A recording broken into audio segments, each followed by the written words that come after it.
Alright boys and girls, this is the pre-skill for the lesson that you will be learning tomorrow. And since tomorrow's lesson is going to be about the Pythagorean theorem and we are all experts in using it because we've been calculating for distance, there's actually really nothing new and it won't be a very difficult lesson. However, there is a skill that you do need, okay? And that's basically if I gave you something like this, root 3, right? Because now your side lengths are going to be in terms of radicals.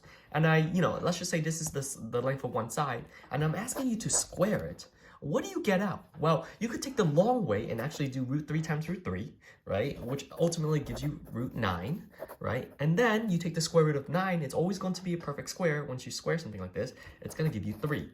Or you can use the mental shortcut and say the square, right? The squaring of any radical, will give you the same number that's on the inside, right? So it's very easy. So if I said, like, let's just say root 7 squared, you can go through this process and get to root 49, but then root 49 ultimately just gives you 7, okay? Root 21 squared ultimately always gives you 21 without actually knowing what these things multiply to. So it's very straightforward, very easy. Now that's one scenario. The other scenario which you need to gain fluency in is this idea of, let's just say if I have 2 root 3 and I'm asking you to square it, right? So again, you want to use the same idea, but this time around, remember that 2 root 3 squared means 2 root 3 times 2 root 3, right? So first you have to square this outside number. So 2 squared is going to be 4, and then it's really 4, and then root 3 times root 3 is just 3. So this is going to give you 12, okay? Let's do another one, maybe 4 root 7 or something squared.